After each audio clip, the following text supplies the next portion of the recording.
All right, welcome to the Human CV. I've got Kien Ngo here. Thank you very much for having me here. Sweet. This is one of those conversations where, unlike some previous episodes, I don't have a close, long-term friend sitting here. We meet for the first time ever. Yep. How did that happen? Do you remember? Yes. So Monique, one of the top international manager at the University of Canterbury, was. She posted a post about me receiving an award at the Madai. It's a Mayor Award, and she has a lot of flatter word about me, which I'm really honored to be a part of it. And I saw your comments on it, and I was very curious to see who actually saw the post and commented on it. So I reached out to every single one of the people who have commented on it, and we came across. Yeah. Yep. Yeah, there was a lot of good stuff going on about you on the internet, and you're still very young.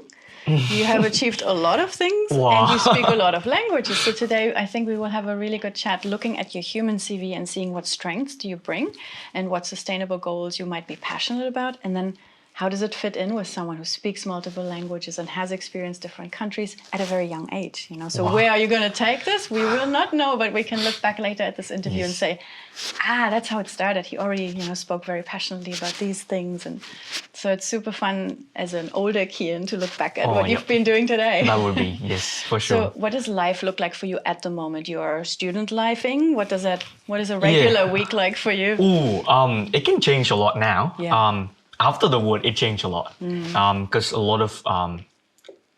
a lot of people reach out to me to try to have a talk, or for example, like the press with the stuff, they reach out to me to try to write a post about international student in Christchurch or in New Zealand in general. Yeah. So recently, I've been having a lot of sort of socializing elements in my life, instead of focusing on studies a lot. I'm in my final years of doing Bachelor of Commerce, international business major.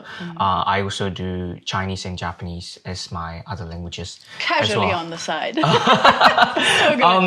good. The course structure is like that because it's international business, right? That makes sense. UC made us to learn other languages as well, to be on top of that as well.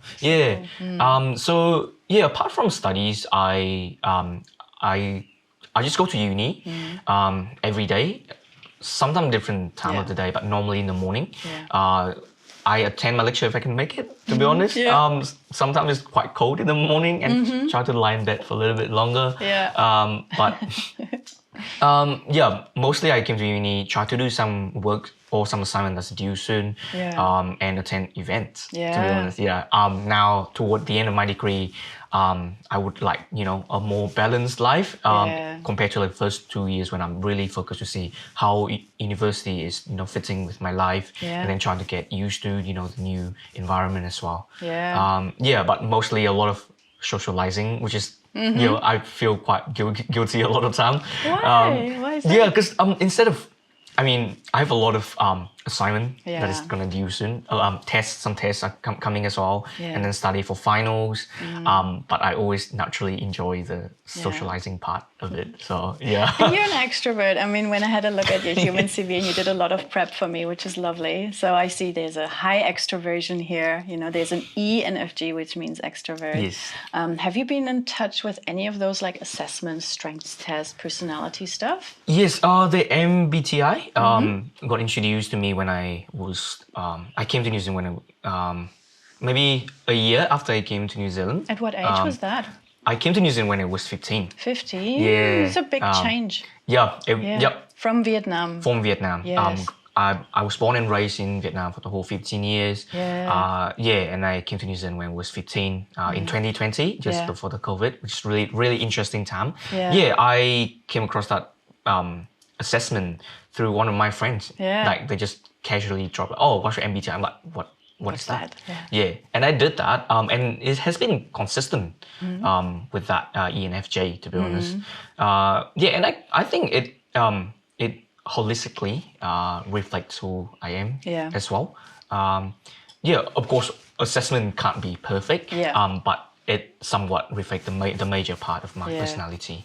But other assessment, It was my first time. These were new to you, like Yes. the disc or the big five, Yes. sometimes called Ocean. Yeah. Yeah. Okay. Interesting. Yep, very new to me, that one. Did you enjoy, or were you surprised by any of these things that came out? So when you looked at percentages or top strengths, were there one or two words where you go, oh, and I would have not described myself in this way? I think at that time I expected other adjective. I can't really remember it now, but I feel like it's true in the most part, to be honest. And this one I'm not too sure, to be honest. Like maybe I need more description in each of these. The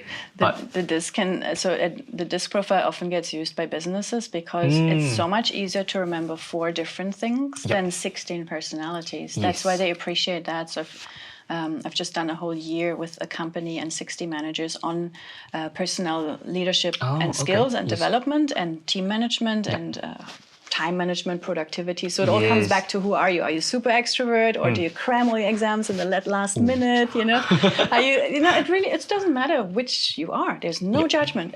But it's easier when you do these things for companies to remember 4. So the D, the dominance, is the person who just there's like D and then I and then S and then C. So on a circle, you have them mapped out like a pizza, and the D and the I are at the very top, and they are the extroverts. Right. So you are also on the extrovert side of things, and very high, like over 70% are in the D and the I for you. So you have the extrovert, and the D is the person who says, let's just get this done. They are so good at focusing on the project, on the goal, on the thing that needs to get done, on the work. And the I over there is the same, also extrovert, but they focus on the people. So you have both. You have getting stuff done and taking people with you, very strong in your profile here. I can just confidently talk about these because I have the exact same. Oh, really? I also have D and I very Wow. strongly in my disc profile, and then these two are the steady and the compliance. One is like, how consistent are you? How much do you check the details and do everything according to the law and the rule book? And that's very really low. low. Same for me. Oh no. We're like, screw the rules, we make new ones. You know, we find the loopholes, we Robin Hood our way. And then the steadiness is also, it's like more introvert and more people focused. So they are more like, hey, Kien and Jen, you're over there getting stuff done and racing around. Have you taken Marissa here with you and Jonathan? You know, it's like this kind of vibe of including, connection building, more on a calmer, behind the scenes leadership way. Yeah, so that's a bit of a mini explainer for the disc. It's a very simple to do, easy to remember, and also beautiful to visualize, you know, if you're more of a visual learner. So that's why we're using those. So, and then you picked beautiful goals, sustainable cities and communities, and then also creating those partnerships. Why do you feel this is really important today? Where have you seen this is not done well, or how did you come to this? For me, people are the most important thing in life, and building that partnership is one of the key one that I want to nurture. Of course, people can be from different background, but I learned that at the end of the day, we're all human. We might not speak the same language, we might not, eat the same food at home, not have the same upbringings, but eventually we can sort of think the same way toward sort of a topic, or have the same sort of humanity in life. So that's why I picked the number 17 for the sustainable cities and communities. I picked this because a sustainable city and community is not just about environment, although it's really like a really burning sort of topic, but it's also about, sustainable relationships as well. So all again come back to the relationship, come back to, focus on the people. Beautiful. And in your life so far, you've experienced 15 years in Vietnam and then a couple of years in New Zealand. In terms of sustainable cities and communities, what would you say my home country is doing really well? And where would you say New Zealand is doing something really well towards sustainable cities and communities? Right. For the cities part, I don't think I can comment much about it, to be honest. I do notice that, air pollution is one of the big challenge that Vietnam is facing. We're trying to solve that. So there's a new new rules that is passed through the government that is gonna cease the operation of fossil fuel vehicle. Now it's going to be all replaced with EV. They made a complete law for that now. We're trying to. It's a long-term goal. So of course, now motorbike is one of the most common thing that people use to commute in Vietnam. Have you been to Vietnam? No, I have been to Cambodia, but not to Vietnam. Right. So I'm lacking the background and the cultural knowledge there. When you land to Vietnam, you will see how busy it is with all mopeds, motorbike. Yes. And it's all fossil fuel. So that partially contribute to all of the air pollution. But we are developing more of the EV part of it. We just make it more sustainable. Of course, a lot of work need to be done, but I'm really glad to see there's progress in solving that as well. It's going to be a big change for all of us, but it's going to be a good change. It will be a bit quiet as well if everybody's on electric motorbikes. Yes. Wow. That reminded me to my trip to China as well. Everything was very quiet. They replaced the whole countries with EV vehicles, which is incredible in my opinion. Everything is quiet. You thought China, one of the countries that have the biggest population in the world, more than 1 billion people living there, but it's calm. Wow. It's really calm. We've got to learn something here, right? much less people and much more noise. But for New Zealand, we only have 5 million people in the whole country. So much space. In Hanoi, my home city, we have 10 million people already in one city. So I can see the really big differences when I came to New Zealand. When I land on the plane, when I was on the plane, when I looked down to the window when they arrived, like, welcome to Christchurch. Before that, I saw all cows and rice fields. Like, I did not expect that. But I'm like, okay, this is going to be an interesting change. And it was. It's really calm. Like, the air is really clean here. Like, when you walk out the road over there, there's no one. There's no one at all. So peaceful. Yes, it's Saturday morning and there's no one. Which shocks me a lot as well. Hanoi would be like toot and markets and tourists and food stalls. I phone called with my mom the other day and she told me, why are you going home why are you coming home so late? I'm like, there's no one around and it's safe. I feel safe. In a lot of part in Asia, it might not be the same case. And of course, my mom, being a mom, she's really caring and sometimes quite protective of me as well. And walking alone or going home late at night is not the thing that we Asian people would normally do. Absolutely. But I feel really safe here. Like, there's no one around at all. Which is a sustainable quality as well. Yes. Cities don't often think about soft skills. If you imagine you were the mayor of Christchurch and you had to put some good rules in place or outlaw other things. And often we don't think of, does Christchurch have soft skills? We wouldn't think of a city in the same way as we think about a person. But you're right, being safe with someone or at a place is it more sustainable? You want to be there longer. You want to contribute longer to that place. You want to give your working and family building energies to the local communities and the land. And so when you go to the different countries and the different places and you look for sustainability, safety or feeling safe at night is one of the, I would call it soft skills, but of course it's a big metrics in the index of how happy people are and how good they feel about living in a country long term. It's the safety and stability. Wow. But for the community, it's really interesting to observe this because in Vietnam, we are more of a collectivist type kind of countries. So I can see a really sense of community there.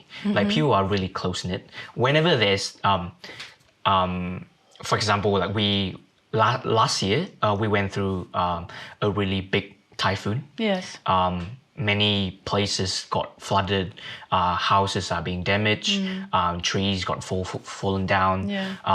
But the whole country just reunite when there's a disaster or there's like a challenge that we all face together.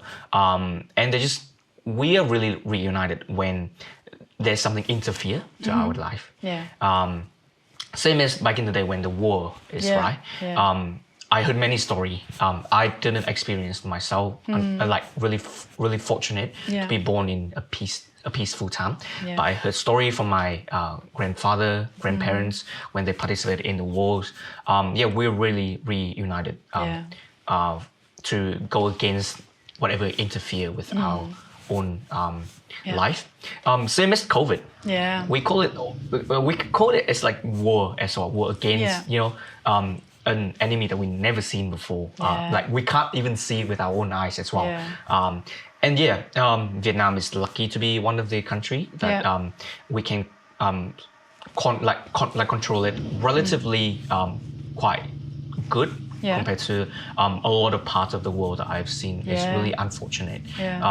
So you saw the community really coming together when that happened. For sure. Yes. Same as university life in Asia in general. I came back from Indonesia and that was one of the most incredible experience I have had. I get to meet a lot of local friends there and I found my route again to be a Southeast Asian. The university life there, it's out of this world. What's so good about it? What are some good memories about this time there?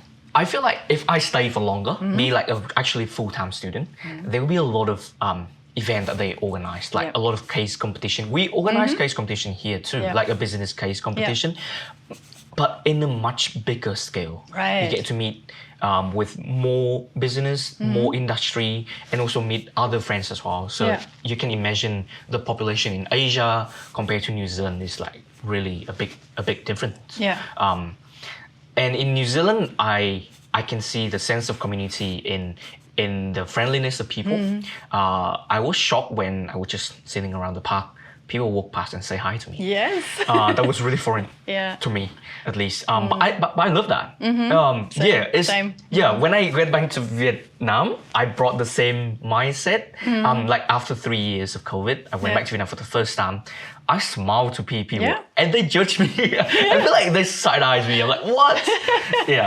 I noticed I did the same in Germany too. When I came back after being New Zealandified or Kiwified, and just smile at everybody. And then they go, what's wrong with you? What have you taken? When you start smiling at random strangers. For German as well, my friend is studying in Germany. I get to see him last year, January, in Germany as well, city of Karlsruhe. Karlsruhe, you pronounce it well. Yes. Okay. And then we went there. People seem to be chill, but they're naturally have a grumpy resting face, resting bitch face. I have it when I focus. I just go. So I didn't approach anyone. I didn't approach anyone there. No, don't. So the resting bitch face can be a problem, and it makes it harder to communicate with people because you're already assuming they don't like you, but they might just be grumpy at what happened last night at home, or for sure. Right? I mean, we naturally judgmental. To be honest, like we all are. So that's gonna be the first impression, right? By their appearance, by how they look. And now we assume the emotions, but sometimes it's not the case. They're just stoic. They just like to be neutral. But like but I had the best time in Germany, in Europe. Germany was the best country that I have visited. Did it make you curious enough to want to learn German as well? Because you learn a lot of languages. When I pick a language, it has to come from a sort of a combination of a lot of reason. Of course, learning German will be a big add to my whole portfolio. Future plan as well. Yes, for sure. Same as like French, Spanish. Explore new regions.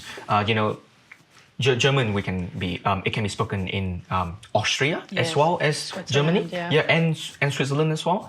Or French. A lot of part in Africa also speak French, and New Caledonia, French Polynesia, all sort of thing. And Canada as well. So I could feel like it add a lot of thing to my own skill in the future. But to learn a language, that is not enough in my opinion. I need first a good environment.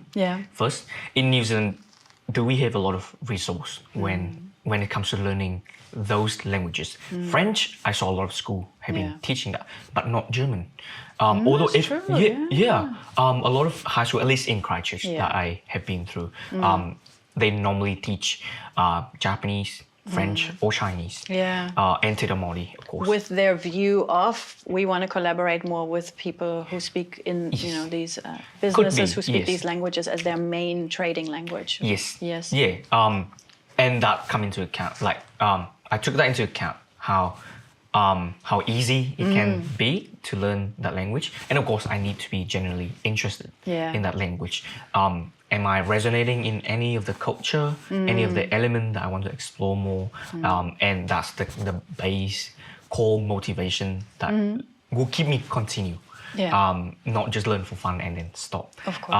Of course, my dream is to speak every languages in the world. That would be my superpower if I had one. At least like UN recognized languages. So where are you now? So you were born in Vietnam. So of course you speak Vietnamese. You then came to New Zealand at 15. So you did family homeschooling. Not homeschooling, what's it called when you are in a host It's family? homestay family. Homestay. Yes. So as an international student, you were just like coming out of your home country into this, from a noisy Hanoi into a quiet Christchurch, and then straight into a Kiwi and New Zealand host family that only spoke English. Yes, only spoke English. Yeah. Wow. Yeah. So what was your English level before you came here then? Was it a thing you already picked up in the Vietnamese school in Hanoi? Well, in my year, when I got to year 6, I was around, 11, 12, the government introduced new system for learning English. So the textbook was changed and it was much harder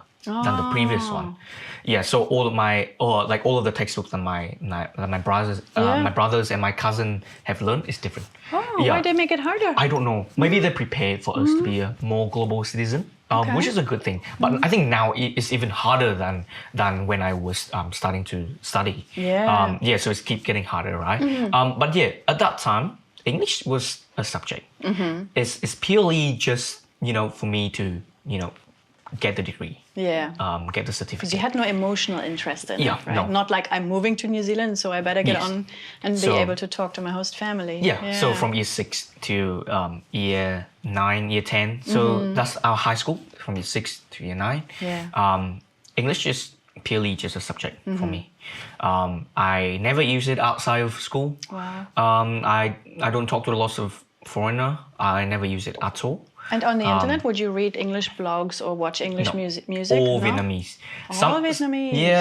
At that time, sometimes I do in English, and then of course there's Vietnamese translation there. So English was never something that we really get to be immersed in. Some of us try to practice our English by going, to the city center. There's a place called Hoan Kiem Lake. So that's a big lake, really historical place in Hanoi, where lots of foreigners go there for a walk or for a run. Then you need Vietnamese English there. often approach them. It can be quite annoying for them. Sometimes I saw some news about it, but that's the way we try to learn the language as well. You're curious and they visit, so you might go where they are. They're like, we need an interview. We're gonna do an interview with you.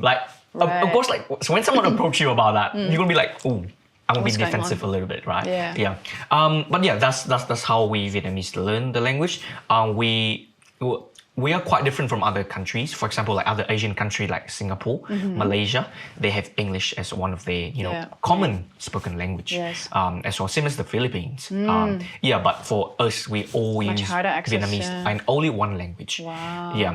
So it must have been quite a big shift for you to come here. And then all of a sudden, from now on, from next Tuesday on, you speak English. And you're dig out your school English again. But I did actually have half a year break before I bought my plane to New Zealand. So at that time, I graded my English a lot. Tried to prepare for a new life here. But of course, all the preparation, it helped, but it's different. Like when I came here, the English here is different. It's not what I learned at all. You know about IELTS? Yes. I had to pass my IELTS test to come to New Zealand, and I was passing with high grades. Nice. And I thought I would be capable to speak.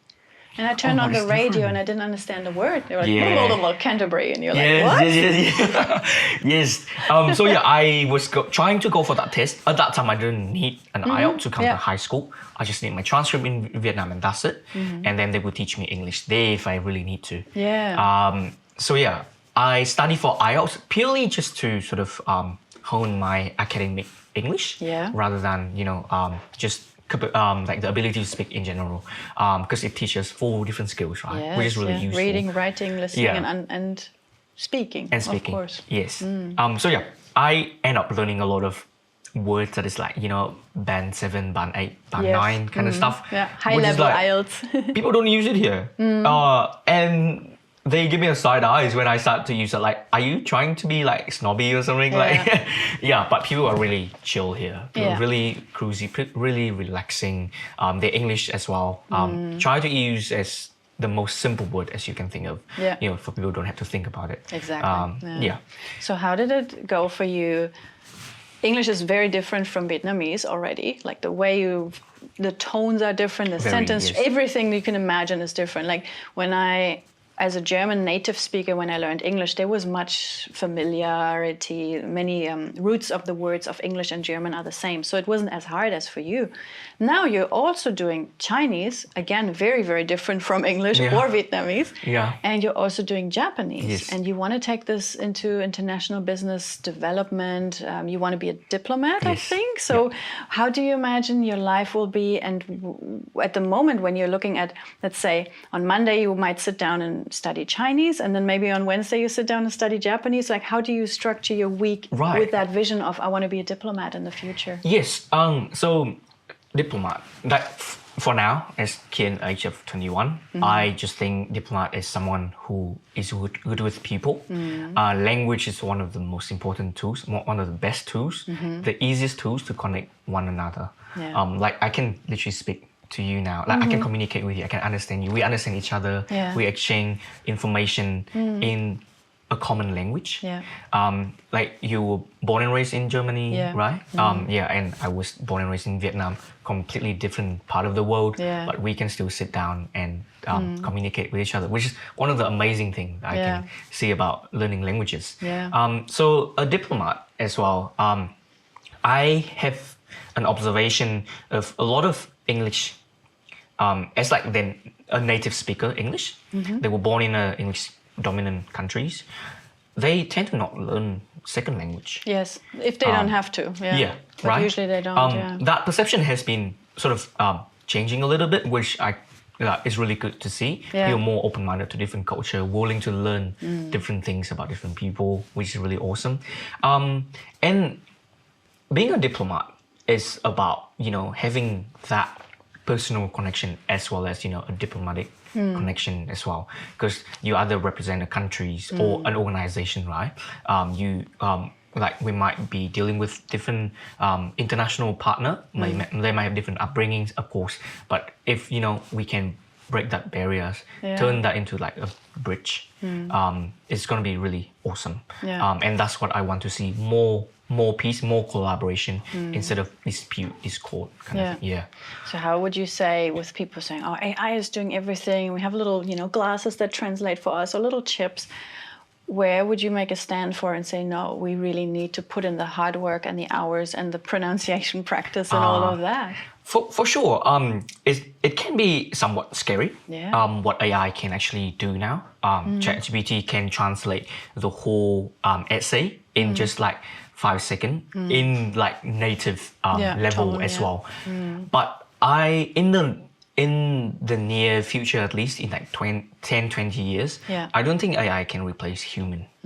For example, now if you talk to a machine here, it's gonna be different from sensing the feeling that I'm trying to, or my expression on my face, trying to express it. It's gonna be different. Like, there's no empathy or no real connection. We live on human connections. We do. So I don't think AI or robot can replace it in a short period of time. Like in 5 or 10 years. Maybe in the future, like with this pace, I don't know where it can go, but I feel like the core human connection is irreplaceable. Absolutely. That's Yes. why there's the human CV Yes, after for all. sure, for sure. And Yes. I want to ask you about something where usually I read through these CVs and then the guests come here. Sometimes I know them very well, sometimes I don't know them. But either way, the CV gives me usually something good to talk about. And when I looked at yours and we go to the people, books, or courses that shaped you, you had a very funny little answer. And I'm like, does he know that CV goes actually on the table and on the screen and people will see what he's written? Just kidding. We'll see what we put out there. But you had a really fun comment here. People, books, or courses that shaped me. And you said, my waterproof bag for studying in the shower. Yes. I've never studied in the shower. What is that about? It's a really, I guess, a strange thing. My flat also like laugh at me about that as well. You actually study in the shower? A lot of time. How does that work? Okay, so you know, like a clear sort of sandwich bag. Yeah. That one is clear, right? And it's waterproof because it's plastic. Like a Ziploc yes, bag. yes. Yeah. So I sort of have an A4 paper. I sort of fold it to the size, and then I will, for example, languages. That's the most predominant thing that I would do in a shower. So the water's running. You've got your iPad in a Ziploc, and you just not iPad, just paper. Oh, just paper. Yeah, so I use an A4 paper. So A4. I understood iPhone paper, and I thought it's an Apple. Oh no, just A4 paper, A4 like paper like this. in the shower. Whenever I find like sort of a gap here, like really blank page, I write, for example, in Japanese. I will write Japanese in their own form first, and then how it pronounced next to it. Yeah. It's called furikana. It's like in their own alphabet. Yeah. Because a lot of the character is borrowed from old Chinese character as well. You've got the katakana and hiragana and all these different ways of writing. For sure. Yes. So as a foreigner, like I don't know how to pronounce that without looking at how to pronounce it. Because like just looking at the picture. Yeah, you literally. need to know it. Yeah. So that's how I learned. So I write that in the full form, in the native form that they would use, and then I write it in the pronunciation form and meaning in English or Vietnamese or in whatever language I'm comfortable with. Yeah. And then I keep writing that to fill it out for the whole page, right? And then I put it in the Ziploc bag. Just turn on the shower when it's heat up. It's steamy in there. I just slap it on the wall, and then even 5 minutes in the shower would do the job. It's literally better than nothing. And that time in the shower is really like an alone time, a quiet time, most productive time. Even if I'm very tired after a whole day, I still learn a lot compared to sit down and focus on trying to write it. Yeah. I think I'm a visual learner. That's why I look at things, and when I say something, that whole sentence appear in my head. That image just appear in my head. I think that's why it helped me a lot with recognizing all the character in both Japanese and in Chinese as well. That means if you're consuming books, you prefer to get the book and have it in front of you, or on electronic Kindle or PDF or whatever online, than having an audiobook. Ooh. Or is that still working well for you to have an audiobook too? Audiobook works well for me too, because a lot of time when you can't see the characters, you can just hear what's said, right? It's a bit tricky in a foreign language. My listening skill in any languages is lower than other three. Yeah. But with audiobooks, I find it really convenient because I can be on the bus. Same, or just jogging. Or, and just absorb that information. And I kind of like when someone is talking to my ears. Just a good listening to someone, experience, yes. just yapping about something. Yeah. That's like really awesome to me. Especially when they yap about stuff they're passionate about. Yes. Right? Yeah, life just in general. Yeah. It's just really nice. But for a book, I need a dedicated time for that. Sometimes, I get distracted. Need to find a good environment for that as well. So sometimes there will be like a limited time that I can literally sit down and read a book, like a paper book. Yeah. But that will be absorbed through audiobook, which is like quite convenient. Of course, when I say I'm like a visual learner, but it works well. It works better for me with an audiobook, which is quite strange. When I learn things, I sort of need other people to mimic it first, to do it first, and then I can do it straight after.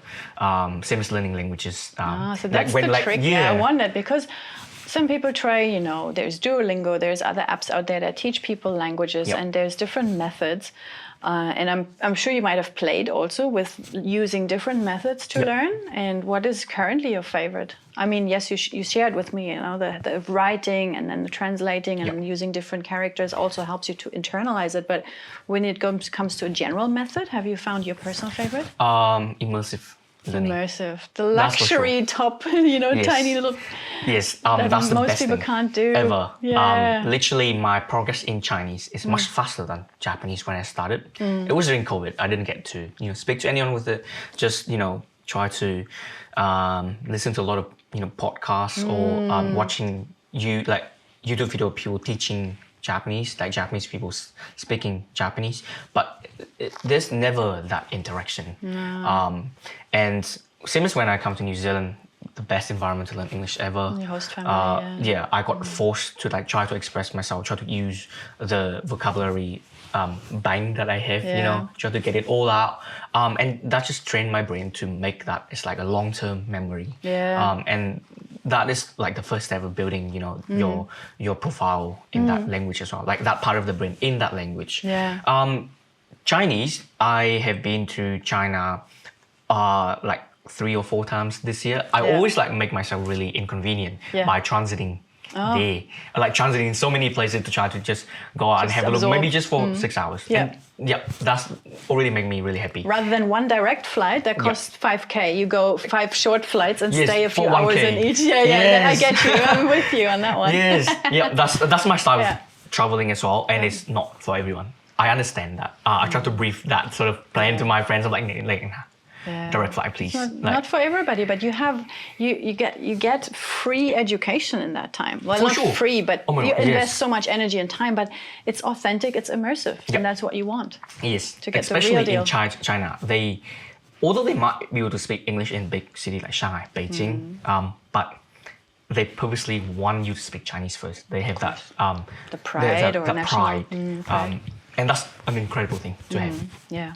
So that forced me to use the language. But the moment I use the language, right, they can tell that I'm not Chinese. But doesn't matter. That's the perfect thing. They're like, oh, this guy's trying. This guy trying to speak our language, trying to connect with us in our own mother tongue. Exactly, and that's and mattering they treat me to them. much better. That's what matters to them. Yes, like compared to a person don't speak Chinese, come to China for the first time, try to communicate with people in English.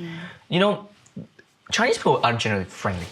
They are willing to help you. But the moment you try to speak their language, that barrier just gone. You and them is different level of connection already. That's what I love about it. And immersive learning will come into place there. Although my language ability might be limited, but it just motivated me to try even more because they don't show that they are annoyed that they can't understand me at first, but they will try their best to understand me, and then that make me feel more motivated to use that language more. And just after each time going to China, even I'm going on a plane that is a Chinese plane, a Chinese airline as well. I have to order everything in Chinese, and that in that 8, 10 hour, 11 hours flight, I get that practice. Every hour kind of thing. So it's just incredible how much you can learn compared to just attending lecture or just doing the homework or read the textbook. So true. So rather save that money on all these books and apps, rather book a flight, go to Japan, go to China, go to France. Yes, for sure. And just go all in, ideally in a rural environment, because the people they can't save you. For sure. If you don't know the word for toilet, you have to signal it with your hands. And that's how I really appreciate when people travel. Their humility gets bigger. They become more humble because they realize there's so much out there I don't know. So their little ego bubble just starts becoming a bit smaller. And then they become really creative when they have to communicate in places where they can't use their comfortable, familiar, safe way. So that's cool that you just get out there and do it. Have you now plans for going to Japan because you're also studying Japanese? Oh, I went to Japan already. You just did. So for Japanese language student in university, every year they have this scholarship that you can apply for. Only one person will get it every year. It's like a donation from 2 family have a strong connection to Japan. One of them is a Japanese family came to New Zealand. One of them I think is mixed family as well.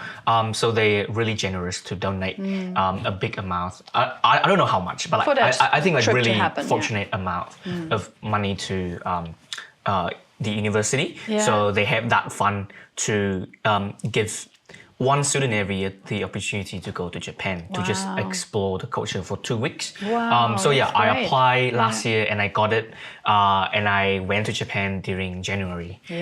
This year, because I got it last year, so I have to like execute my plan within a year, and then do a report after, which is like really good reflection. Absolutely.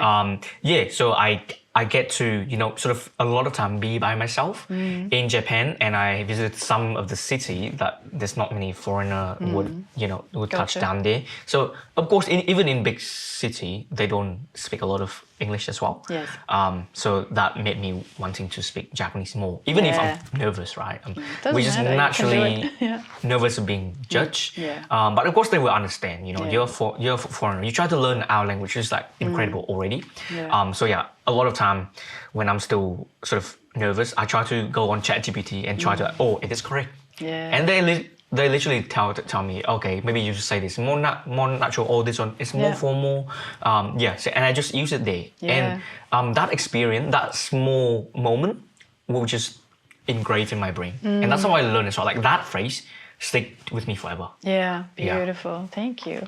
What would you say is the second best option? So the first one you say, immersive beats everything else, of course, because you have to, and you get really creative. And people are helpful. Even if you're nervous as hell, they see you blushing and stumbling and stuttering, and then they say, it's you pronounce it this way. What's the second best option you found? Is there an app or book, a style you can recommend? Like learning language is not, it's not like something you can done overnight.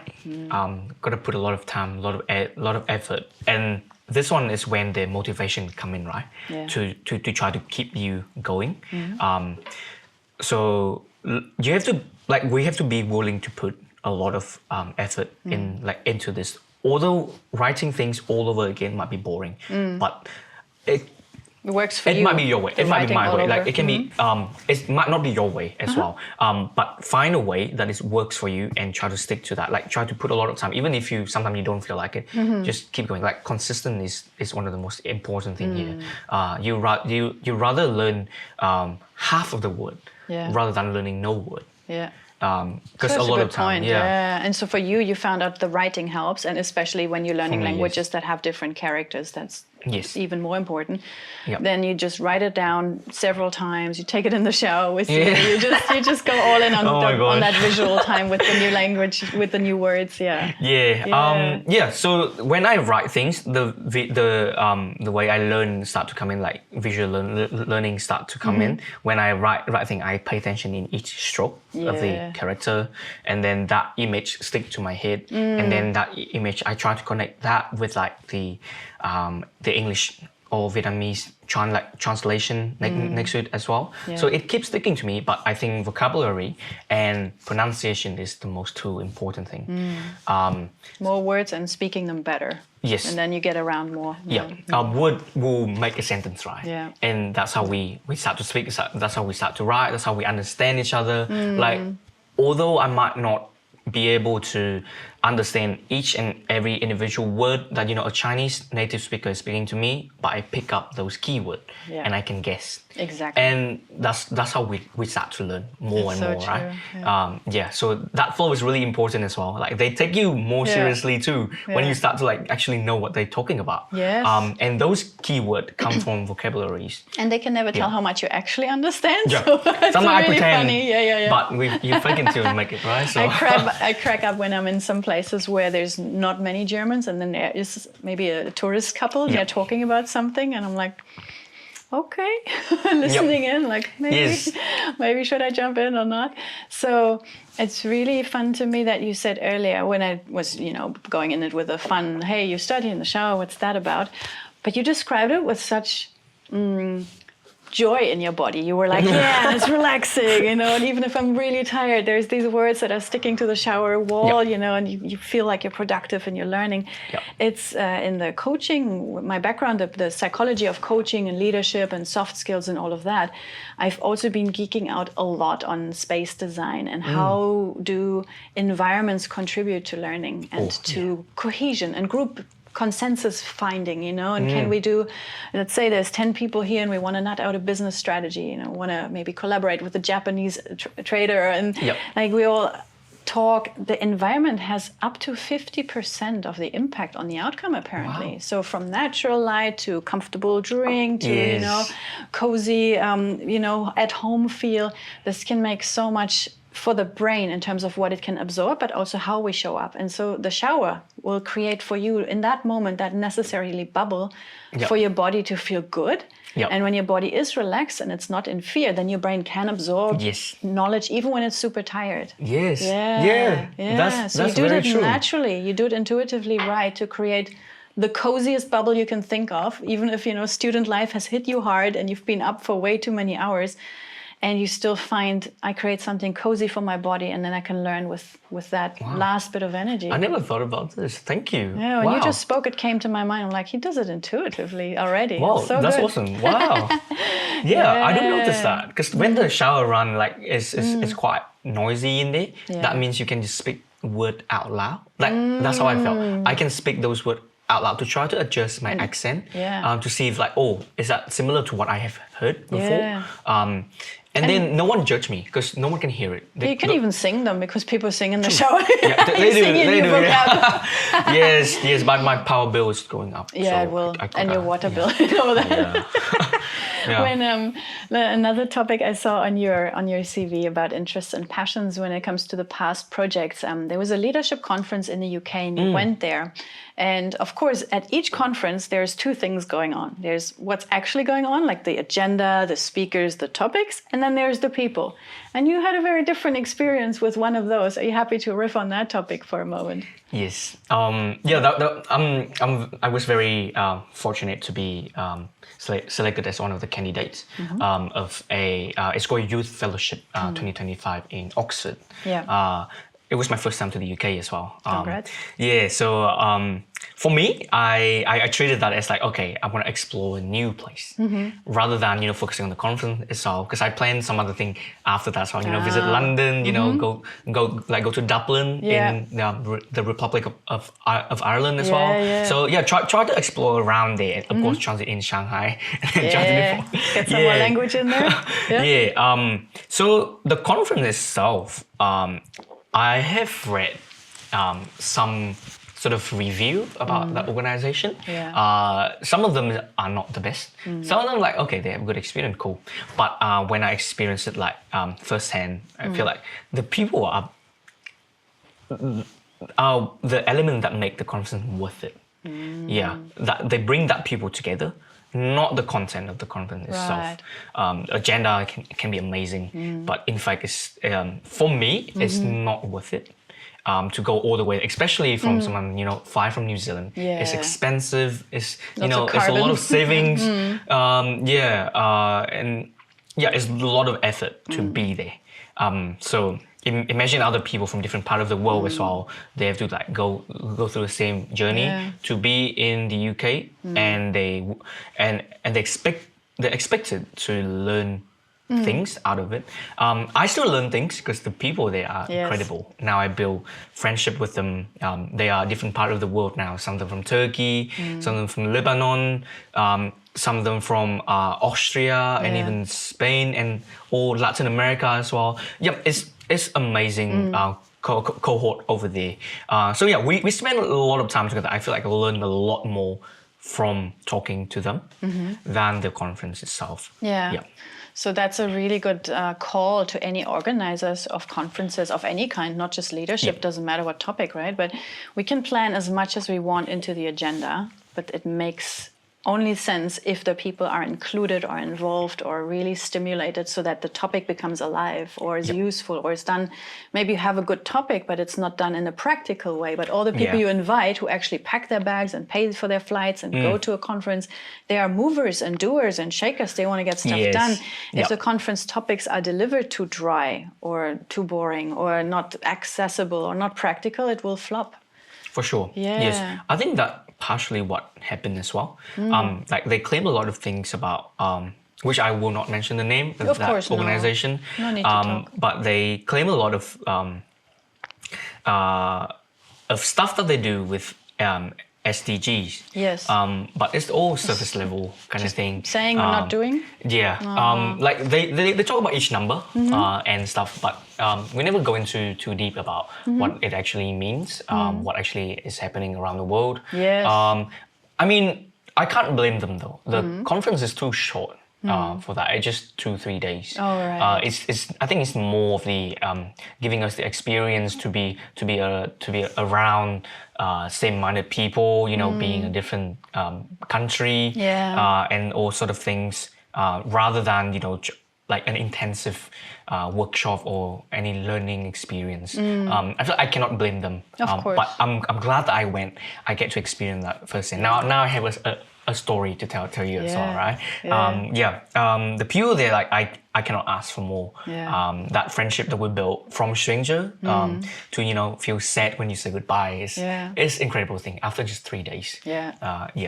So that's really important to know, because my main social media platform is LinkedIn. That's how we met also. That's where I saw the post about you and I'm like, cool, I'll reach out.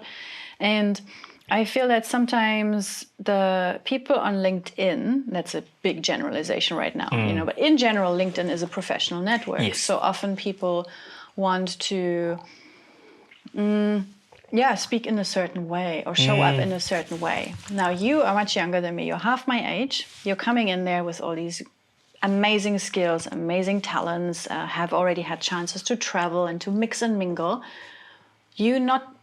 According to statistics, you're not naturally the kind of person we would find on LinkedIn. The people in your generation would go and use other platforms more, like TikTok, Facebook, Instagram, or Facebook not anymore, it's more for different generations. So when you meet someone at a conference, I imagine you go to the UK, meet all these cool people from Lebanon to Austria, and you go, hey, you know, let's keep that conversation, that connection alive, let's feed it. What do you naturally pass out to people? It's like, here's my LinkedIn, do you do that? Or where do you naturally build your connection and your network? What's your native It really depend on who I talk to. So you adapt it to the person? Yes, now the cultural thing start to come in, right? Different countries use different things.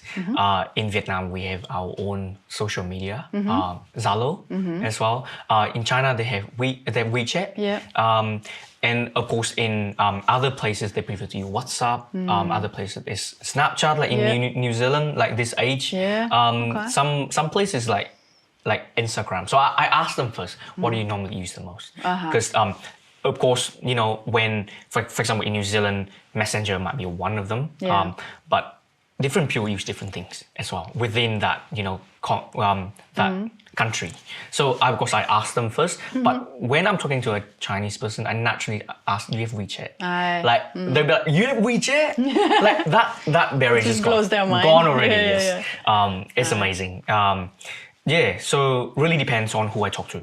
So I will reach out. This is what happens when one ENFJ, like this is a personality type where we talked about MBTI, they are grouped. So we have 16 types, but 4 groups, just like the disc, you know, has 4 groups. And our group is also called the diplomats. Oh, yes. I did not know that. Yeah, there are sentinels, there are diplomats, there are other names for these groupings. I don't often use the historical names. I use only the letters because it's enough for people if they have to remember those 4. That's fair. Not fancy names. But our group is called the diplomats because we have our strong opinions, but we do like to include and to find out perspectives from other people. And now we've done this funny thing where you are so diplomatic and I'm so diplomatic. And I did the question, hey, Kien, what's your social media channel of choice? And you're like, well, it depends on the other person. You wouldn't even give me your favorite because you're so diplomatic. You say, I'm just adapting to whatever the other person needs, right? So it's really interesting to see how different personality types go about the connection. And, you know, my partner's the same. He's also an ENFJ. And so I am a bit more selfish. Okay. I like to say I only use this and this and this platform. Right. Because I find it overwhelming if I have 8 or 9, or I got to a level of having way too many messenger and comms channels going on. And I felt like a full-time job checking all of those and which person have a message on which app. And so, but you go that extra length and you have like a bunch of things on your phone, you keep checking them? I don't have everything. Yes. But of course I have some certain things that I use more than the others. Yeah. However, it depends on what level of relationship I want to build with them as well, right? Because I can't just ask the partner of a company, do you have Instagram? That's just a little bit not professional, and they wouldn't give me anyone, or they might not have it at all. So it depends. For example, like some of the delegate that I've met, I saw them as one of the person is good to connect with, but we not vibe as well as other friendship and other relationship that I've been built. So of course I reach out for LinkedIn only. But of course when I start to connect with a person in a more deeper level, Instagram usually the That's one your that I thing. go to, because you can see people posting about their life. Like I'm interested about their life. That's why we follow each other. And it's of course it's more of the younger generation kind of thing. So it really depends if my feeling set is appropriate and I want to build a more deeper connection with this person, Instagram will be the one I reach out to. Interesting. But if not, of course that you can't get along with everyone. And some people stay professional. Some people just like, we talk once in a while, but that's about it. Not very close. LinkedIn might be the one, or even like sometimes we just didn't exchange any social media at all. No, of course, and that's okay in my opinion. To me, it's just interesting because you have different languages, different types of people you connect with, different cultural understanding, of course. So you got to be sensitive to all of those, and yet there has to be a balance between adapting to others and being efficient in your own use of time and attention span, especially as a student who has to cram in all these things for a double degree, like double majors, and it's wild out there. So what is something, and I know this, the beauty of YouTube, we're putting this interview out there and we put little clips on other platforms too. The beauty of this is that in the future, other people can find it and they see it and they're like, oh, I really like him, I want to connect, So he's weird, he's standing in the shower. Yeah, they're like, me too, I want to see which Ziploc bags he recommends. Oh my God. Wow.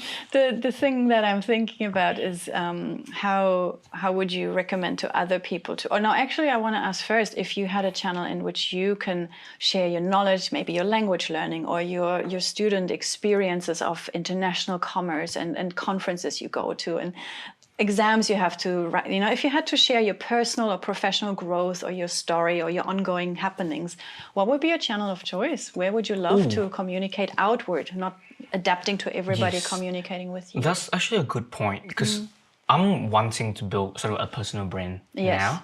Now I start to realize about it, like it's really important to build your own color kind of thing.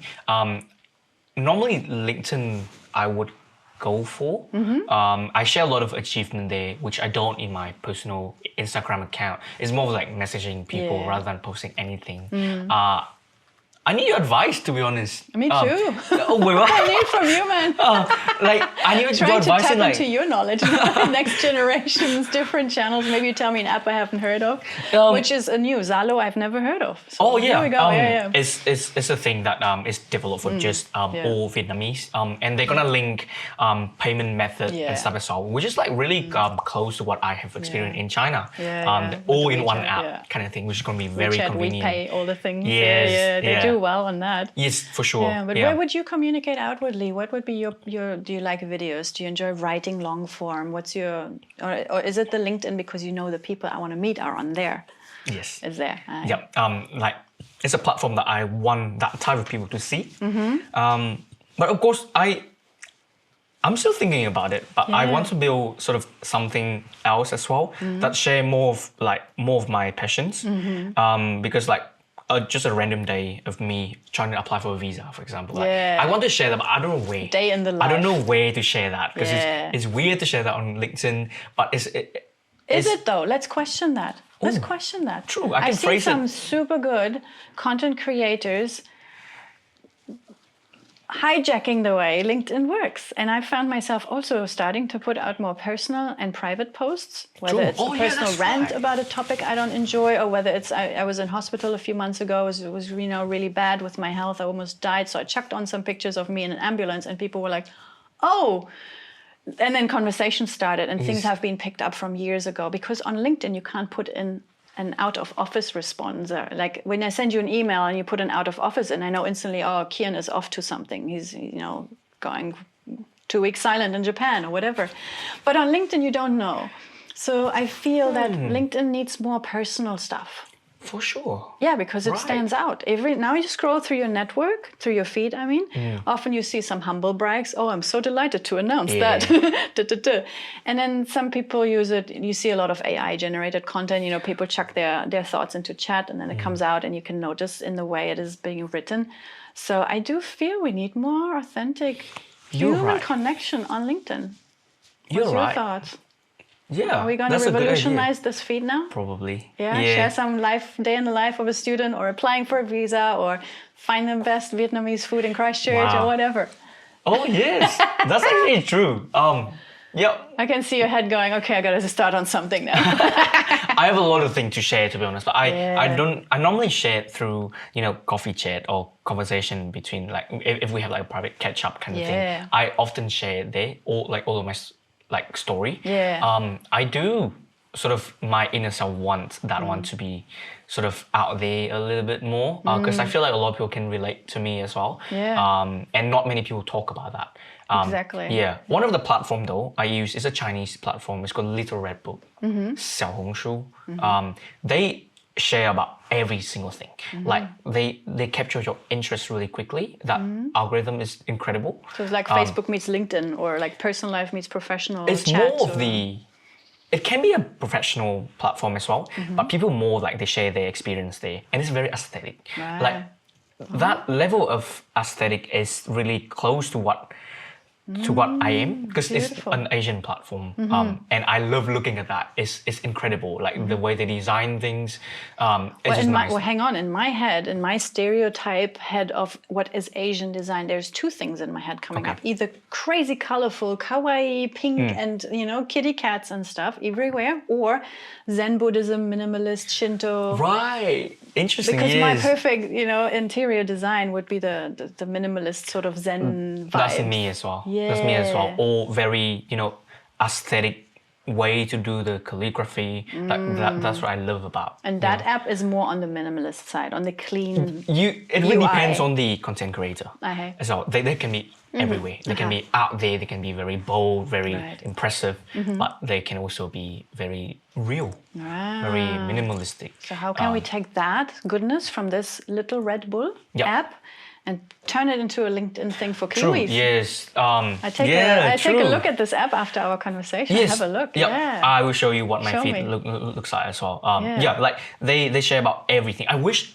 we have one app in English as well, because we have so many English speakers in the world, like similar to Chinese speaker as well. But again, now I think about that, Chinese speakers tend to be Asian, and Asians love social media. They love posting. They love cute things. They love aesthetic things. Like Kiwi, for example, they don't post much. They can post, but depends, but not in general. But not as like in sharing experience. Like not many people. There are a lot, but there are not as many as Asian people. Maybe that's why. We also have less Kiwis than Asian people, but yes. All that, or like just English-speaking country in general, like American, for example, Canadian, British. They don't normally post and share their story. Maybe they go on Reddit, but again, Reddit is not aesthetic. It can be honest. It can be a really good platform to refer to when you're about to do something. I almost forgot about Reddit. It's funny. We go through cycles with our apps, I think. No, the reason I'm asking you those things about, because about asking you about social media channels and communication platforms and self-expression bubbles, where would you go? Because again, with your goals, if you want to create partnerships, you got to have this fine balance between adapting to other people's needs, but also crafting your own color, your own brand, your own name, your own corner of the internet where you can attract people to, and then they will reach out to you in whichever app they want to use. That's different then. So I really hope you can find something in this in this way that suits your style, where you Yes. feel at home, where you feel you want to go and express yourself and Yes. talk about these topics that neither of the apps so far felt Yeah, right. I actually create like a sort of a private in like Instagram account just for traveling. Yeah. Because I was lucky enough to do a lot of traveling like in the past 3 years. Yeah. And each trip is very memorable in their own way. Yeah. And I want to share that more as well. But of course now, do I want to keep that for myself when I jot things down? Or do I want other people to see it? Because a lot of things are very personal. Yeah. As well. So I don't know how this will work. Maybe I will seek your advice after the interview about like doing personal brand. Often, but yeah. look, the ENFJ, we can fall into an either or thing. And as a coach over the years, I've learned that the word either and or is better if sometimes if you use the word and.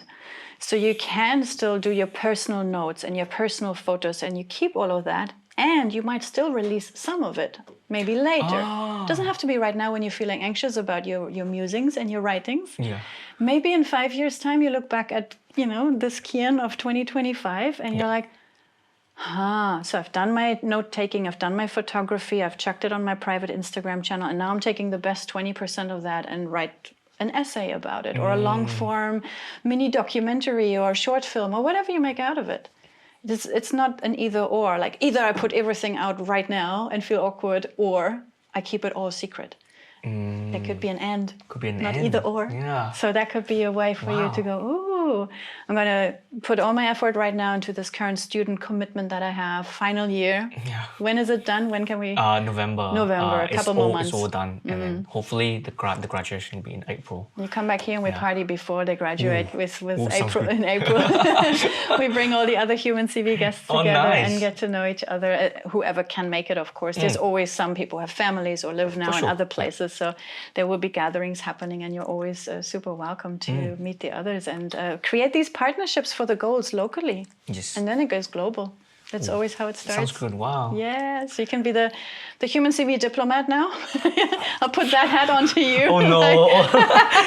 Too soon. I need more maturity. Well, if we bitch about leadership conferences, we have to be better leaders, and make our own conferences and make them really good. So I think that's a worthy challenge to have and just always improve ourselves. Like every day, like you said, half a word learning is still better than no word learning when you do the vocabulary practice. Yeah. So yeah, I think this was such a good short little way to get to know who you are a little bit better. Who are you calling in? What are some people you would love to have more contact with? Is it native Japanese speakers to improve your immersion language? Is it, hey, next week I want to plan a trip to Argentina and I need connections there. Like, where are you at now? Who are you calling in? Very interesting question there. I just want to meet random people. I feel like Random. yeah, Like me and Kai. not anymore. Yeah, not anymore. Random.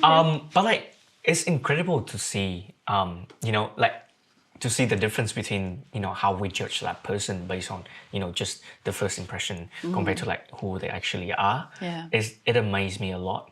I just in China I randomly talk to different people. Someone just reached out to me on the way back from the UK to New Zealand. I transit in Shanghai. So I took advantage of the 24 hours visa free for Vietnamese, and I went on a free tour. They organized everything was free. The bus there, the bus bike, all the activity fees. So I went on a cruise around the river. It was amazing. And then a random person just approached me because Chinese people, I feel like they are really curious about foreigner. They can see that I'm Asian, but I'm not one of them. I'm not Chinese because I speak English with a group, with the tour groups I went to. So she approached me and she tried to use her best English to try to talk to me, but of course the translation is in front of me as well. And I was like, I can speak Chinese, it's okay. And she amazed me, like she's like, what? And then we start to have like a we conversation, which is really special in my opinion. Like those small moments, like wow. Yeah, there are more to see in life. Of course, there are way more other stories that is not captured in any photo or in any sort of blogs or anything, but they are the most interesting one, the most memorable, the most valuable one. Yeah. Such a good comment. And random connections, you never know what story someone has. So, for sure. And if you have that magic key, the language to connect with them and hear the story from them or understand them in their language, that just gives you an extra rich layer of perspective. So special. So I start to, of course, people that I don't know, we generally a bit, defensive, not talking to them, or like, okay, I don't know who you are, maybe not. Let's find out, right? And recently I've been talking to a lot of strangers, but not all strangers stay stranger at the end of the day. So that's a game, you talk to 10 strangers, you end up with 3 friends. Who knows? Yeah, of course, yes. Or 9. Or you 9, never know. But that is one of the things that I would like to do more now, especially in my travels. Because how I travel, how my family travel in the past, we always like go through like a tour company, and then it's all being organized for, and it's all Vietnamese in there, so we stay in that bubble. So my parents were very worried when I'm going by myself. Sometimes I don't speak the language, but hey, I'm still there. Of course, it can be dangerous in some places. Like we must not deny that. But I find out, the social media might portray different things compared to what it actually is. The perception about China as well. Ironically, a lot of people who have sort of a bad viewpoint. Of course, every country have their own sort of challenge that they are facing with, right? But ironically, a lot of people who criticize China is the one who haven't been. Or anything. A lot of people criticize anything. It's often ignorance, not knowing what's going on, never been there, have no clue. Of course, there are a lot of things the social media have said about that. But the real thing might be completely different. And I feel like people, I don't know, I would love to see a lot of more people be more open-minded and try new things. Of course, it might be out of their comfort zone, of course, I understand that. But it just opened their eyes a lot. There's no excuse anymore. We live in a current time where you can learn about everything, get insurance and medical whatever. If you're afraid, yes, safety and security, I get it. There are certain places where we shouldn't be in certain times or in certain outfits even. I've seen a lot of disrespect and cultural behaviors, especially with women not covering certain parts or not following certain religious procedures or processes, protocols. So we've got to stay open-minded, creating those partnerships, talk to randoms. So you're calling in random strangers and we will see who shows up. Because yes, of course, yes. 1 hour ago, you were a random stranger and now I consider you a friend who can come to my home at any time and teach me all the languages I haven't learned yet. Oh my gosh, Thank you so much, Kien, for coming to the Human CV. Thank you very much for having me. It's my pleasure. Thank you very much, guys. Yay! Wow. You were so good. Wow. That's awesome. Wow.